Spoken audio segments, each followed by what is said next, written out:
that's a list of every topping DAC that I've ever reviewed on this channel. I think I might have missed a couple. Topping have tried so many different DAC designs over the years that they could easily run a masterclass on the topic. However, of those 14 DACs that I just listed, there are only 3 that I actually recommend. That's a strike rate of about 21% for topping with me. Not that I'm the arbiter of what is good and bad in DAC design, but there are plenty of other brands that I more consistently enjoy when it comes to DACs and amps now that we're talking about it. And so you can probably imagine my thoughts as I agreed to review the brand new topping D900 when Apos offered to send one out for me. As always, they have no influence over what I say about the DAC. This is Topping's most expensive DAC ever at $1,799 US. It's also built on the same concepts as the D90 Mark III Discrete DAC from Topping, which is one of those 11 that I didn't super duper like. Although of all 11 DACs in that list that I don't tend to recommend, the D90 Mark III Discrete, or the D90 3D, is probably the one that was closest to making the cut, the one that I liked the most, even though it didn't make that cut. I'll discuss more of the tech inside the D900 and the D90 3D in just a moment, but for now let's get back to my thoughts about reviewing the D900. I said yes to the review of this one because I knew that it was a DAC that you would want to know about. But I was also worried that it might be adding to the body of work that I've produced that might suggest that I don't like topping. It's true that topping often make products that leave me cold and unmoved, but I have nothing at all against the brand, and I actually love some of their products. For example, the E30 and E50 DACs are great. The NX7 and G5 portable devices were fantastic. And the higher-end D70 Pro Octo DAC is one of my go-to recommendations for anybody seeking a DAC between $500 and $1,000 US. So I was both nervous and hopeful when it came to the D900. Let's talk about how the D900 stacked up and why.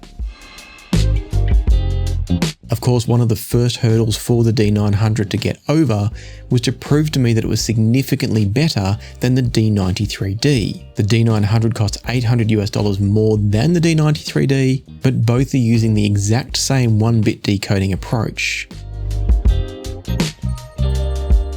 The D90 3D uses a 16-element discrete circuit for decoding that comprises resistors, capacitors, etc. That's the part that translates the data into the sound. And just to be clear, that's 16 elements per channel. So 16 on the right, 16 on the left. The D900 doubles that to 32 on the right and 32 on the left. That should result in higher precision from the decoding circuit. Beyond that though, a lot of the technical marketing for these two DACs looks very, very similar. The only other thing that stood out to me as I compared the marketing for the D90 3D and the D900 was the reference to a precision power supply in the D900. That's intended to ensure a perfect voltage reference point for the decoding process, and that's once again a nod to the D900's emphasis on precision. And that is really Topping's approach here, and with all their DACs. Topping seem to always be focused on producing products with specifications and technical performance that's as good or better than the competition.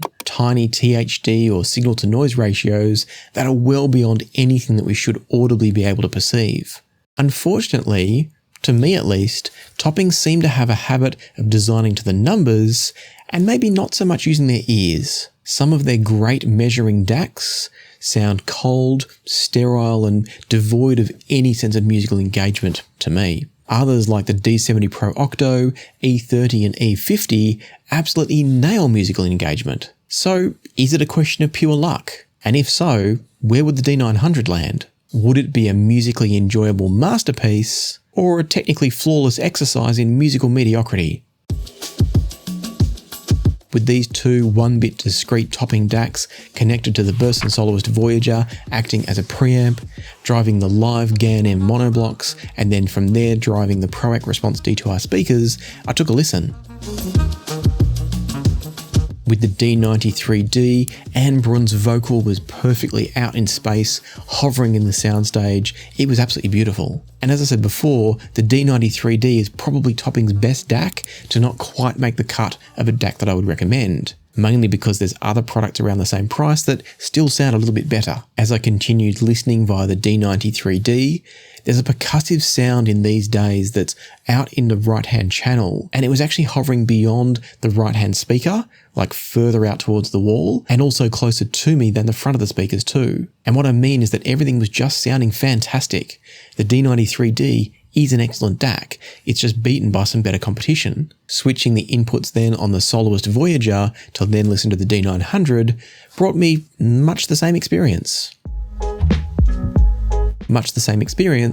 But dialed up and better in every possible way. There's a notable improvement in the sense of texture and detail from the D900. Everything just gets a bit more realistic and more spacious. Each instrument has a more three-dimensional sound to it from the D900 when compared to the D90 It's much closer to listening to live music, much closer. It was very clear that the D900 was a significantly better DAC than the D90 It was a really impressive start. And while I let that sink in, let's talk a bit more about the design of the D900.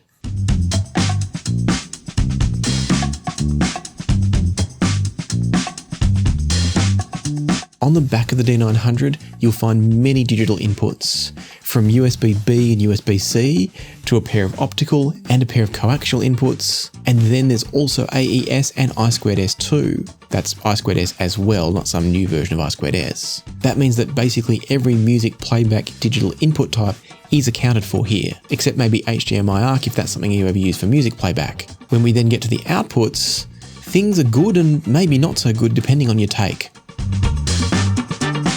The D900 has two pairs of XLR outputs, but no RCA outputs. The D900 is not going to be a good choice for those of you running a single-ended tube amp or something like an LAiV Amp 23R. However, if you do want XLR outputs and you don't need RCA, I really love this approach. With the D900, and I'm going to put it down because it's getting heavy, one of those XLR outputs is a fixed line output. The other one is an always variable preamp output. When I read in the marketing materials that the D900 had a preamp built in, I started looking for an analog input thinking that you could feed maybe a phono stage into it. But that's not what they're talking about.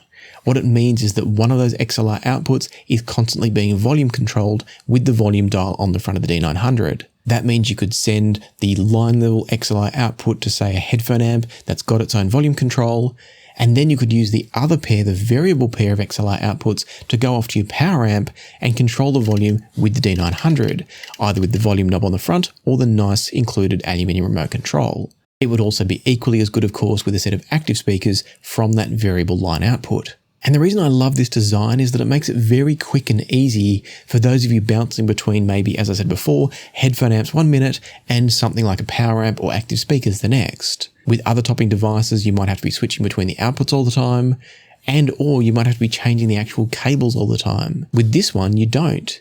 You plug your volume controlled device, such as a headphone amp, into one socket, and you plug your non-volume controlled device, your active speakers or your power amp, into the other XLR sockets. Of course, from there, you can then go in and toggle which output is active at any time if you don't have the ability to quickly and easily switch on or off your power amp or your actives. And so I love that setup. I think it's a shame that we don't have an RCA output from the D900, but I get that there would have been a limit to the amount of real estate available. And while we're talking about real estate, size, design, aesthetics, etc., I think the D900 looks really classy. I love that they've carried through the Aurora interface design from the D70 and the A70 series. And as I said earlier, the remote control that comes with the D900 is also a much nicer, much more premium feeling aluminium unit, rather than the flimsy plastic ones that come with most topping devices. We're almost ready now to get back to talking about some real sonic challenges for the D900, but before we do, I should also mention the D900 does have Bluetooth receiving capabilities, including LDAC, and it's even got a built-in 10-band parametric equalizer. You will need to set up those EQ curves on a computer app and then load them into the D900, but once that's done, you can select them from the D900's menu. And so by this point, pretty much everything about the D900 was thoroughly impressing me. And at about the same time as the D900 landed on my desk, I'd also just released my recent video ranking my favourite DACs at each price level. There were lots of comments on that video stating how outdated and overpriced the Chord DAVE is. That's my current reference DAC and one of my favourites. I was so impressed with the D900 at this point that I started to wonder, had Topping now caught up and produced a truly premium flagship level DAC? Something that could compete with the Chord DAVE and other premium flagship DACs. I just rearranged my desktop to fit the D900 in for testing, and that meant that on my desk at the time, I had the linear tube audio Aero DAC and the Chord DAVE along with the D900. Comparing the D900 to those other two heavyweights seemed like the obvious thing to do. Before I tell you about how each sounded though, let's quickly talk about how differently each of these DACs approaches the decoding process. The D900 uses a discrete circuit, capacitors, resistors, etc., to decode in a 1-bit process. And 1-bit decoding has a benefit of very high linearity because the DAC can only be in an on or an off state. The signal is then decoded by how rapidly that DAC circuit switches on and off. It means that the DAC circuit has to be very complex and able to process the signal very fast using very high oversampling. At the other end though, it makes the filtering back to an analog signal a much more simple process. Where the D900's 1-bit approach has some challenges is that it can be very prone to jitter or timing errors, and that can then mess up the way the filtering works to get any noise out of that decoding process. Topping have implemented a high-quality clock circuit within the D900 to try to combat that, and it seemed to have worked really well based on what I'd heard so far. And so with jitter or timing errors out of the way, we then turn to one of the other key challenges of 1-bit DACs, and that's that they often struggle with very low signal levels. In other words, the very smallest sounds in a recording. Because a 1-bit DAC relies on the speed of switching to denote the volume of the signal at any point in time, when you get a very, very low level signal, it has to switch very slowly. The detailed explanation of this process gets quite complex, so I'm not going to try and get into it into this video, but let me know in the comments, do you want me to go into depth on the topic of different DAC designs and their pros and cons in fairly simple layman's terms as best as I can? Let me know down below if you'd like that. And so with that covered in very basic terms, let's now look at the DAVE and the Aero's approach, which are again both very different. The Aero is very simple. It uses an R2R DAC chip with no oversampling applied to basically take the digital signal in and convert it to an audio signal out, going out via a beautiful tube output stage. The result is a magnificently natural and rich sounding DAC. The DAVE is far more complex and even more misunderstood. It uses an FPGA chip, which is like a special computer chip that you can program to do whatever you want, and it's been programmed to decode the audio in a way that places an emphasis on the finest detailed timing of the audio signal to make sure that every possible fluctuation or transient in the signal is reproduced as accurately in time as possible. The measurements brigade will cry out that the D900 is vastly more technically capable than the DAVE is, and they'd probably be right. When it comes to measurements like THD or SINAD, the DAVE probably does fall short of the D900.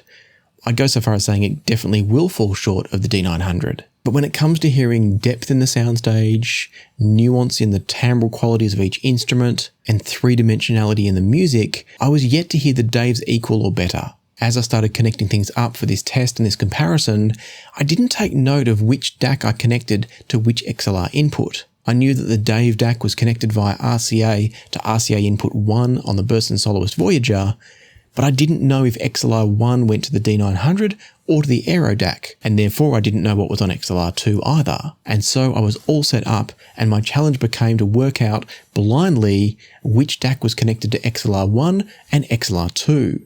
I wanted to see whether it was going to be the Aero or the D900 that would get closest to, or maybe even beat, the Chord DAVE. With just a few moments of listening, it became very clear that the Chord DAVE was still the comfortably superior DAC out of these three. And that's the Chord DAVE without the M scaler, I should add. I should also add that this is not the DAVE winning because I wanted it to. I would love to find a cheaper DAC that's better than the DAVE, because I could then sell the DAVE and the M scaler and have a whole lot of cash back in my pocket. Or, let's be real, a whole lot of cash to spend on other audio goodies. The reality though, is that I haven't yet heard anything that can match the DAVE in its sense of three-dimensionality, soundstage size, image placement, and just natural sense of timbre in the music. That said, both of the DACs on the XLR inputs, the D900 and the Aero, were getting mighty close. Whichever DAC was connected to XLR2 was producing a slightly richer and smoother sound, and the XLR1 input DAC was producing a slightly flatter soundstage by comparison. However, the XLR1 input DAC did seem to be delivering a little bit more detail and texture, but spatially, I felt like the XLR2 DAC was a little bit more natural. In other words, the soundstage spread out around me in a more natural way. And so XLR1's DAC delivered beautiful detail, beautiful instrument timbre, but a little bit less detail and nuance in the soundstage. And the DAC on XLR2 sounded a bit more spacious with slightly better separation of sounds. It was the DAC on XLR2 that got closer overall to the sound of the DAVE, but it did still fall just a little bit short in terms of the amount of space, the pinpoint imaging, and the natural timbre and insight into the timbre of instruments. I had a hunch that I now knew which DAC was which, but it was time to find out for certain. And the DAC that was connected to XLR2, and therefore was the one that got closer to the performance of the DAVE, was the linear tube Aero. But it's worth mentioning here that the Aero starts at a price of $3,950 US. I've then got it set up with a matched pair of Ray Tube's 6SN7 reserve tubes. To buy that setup from Linear Tube Audio cost $4,500 US. And the D900 got very, very close to matching the Linear Tube Aero in that setup. If we remember that the D900 costs $1,800 US, that's suddenly not a negative outcome for the topping D900. This is like a self-taught cook taking it to a Michelin star chef. Like a Golf R nearly beating a Porsche 911. Like the Aussie Boomers basketball team nearly beating Team USA. It's impressive, even though the win went to the other side. The D900 shouldn't have been expected to win that test, but it was absolutely in the race. And that led me to two conclusions. Firstly, we now know that Topping have once again designed a DAC based on things like linearity, THD and noise, rather than emphasizing the timing prowess that defines Chord DACs. That's evident from the D900's relatively flatter soundstage. But secondly, I was also now aware that the D900 was strong competition for any DAC on the market below $4,000 US. And that's when I reached for the LAiV Harmony DAC. Not the compact micro DAC, but the full-sized $2,700 US LAiV Harmony DAC. The Harmony DAC is another R2R DAC, but it uses oversampling, so it's different from the Aero. As I began my listening to compare the Harmony DAC to the D900, it took me a while to dial in the volume to make sure both of these were absolutely volume matched. At first, the D900 had a comfortable lead, but then I realized it was actually putting out about 2 decibels more volume than what the Harmony was. Once I got that right, these two DACs were much closer in performance, but not quite identical. It took me a few tracks and lots of critical listening before I properly understood the differences here. And where the process took me to was that I felt like the D900 was just ever so slightly more refined sounding than the Harmony DAC. Vocals and instruments had just a little bit more sense of presence and a little bit more sense of three-dimensionality within the soundstage from the D900. And so yes, you're hearing this right. What I was hearing was that the D900, which is significantly cheaper than the Harmony DAC, was producing sound that was as good as,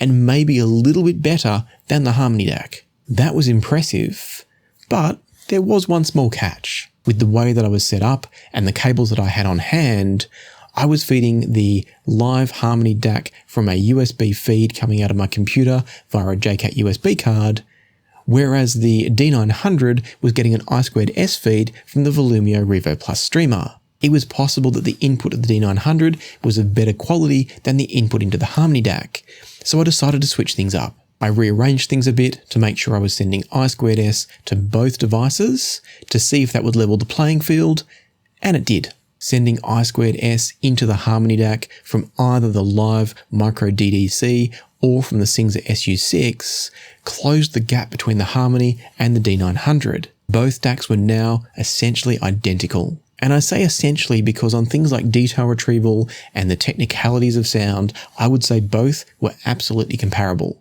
Where there was still a slight sense of separation to me between these two was that the D900 still had a little bit more sense of note weight to it. Each sound was just a bit more present and full and rounded in space. I don't mean that it was warm or thick, just that each sound seemed a bit more tangible, I guess. It was a super, super subtle difference, but I slightly preferred what I was hearing from the D900 still. And then if I was to think about buying one of these for myself, given the price difference, the D900 was suddenly extremely appealing. Now, the final thing to note as I'm giving you this comparison is that I had different I2S cables or different HDMI cables feeding these two devices.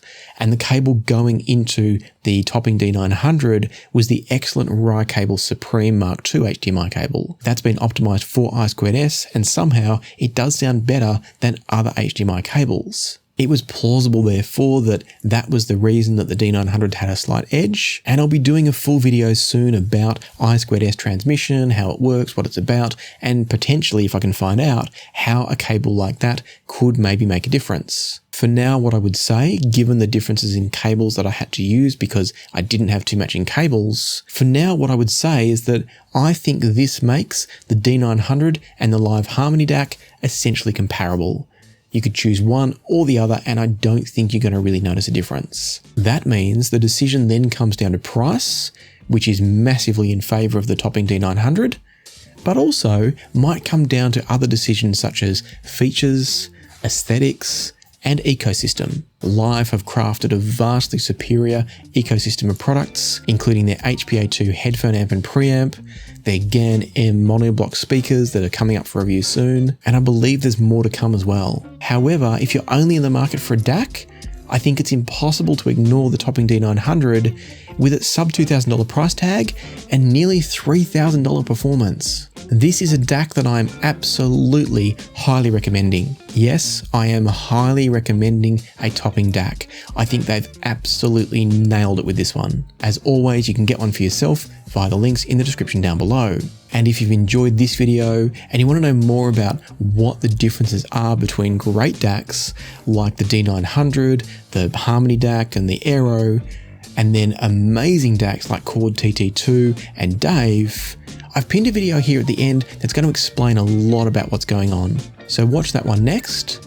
But in the meantime, a huge thanks to YouTube channel members, thank you to channel Patreon members, and thank you to those of you who leave super thanks on videos like this one. And until next time, happy listening, be kind to each other, and I'll see you here again soon on Passion for Sound.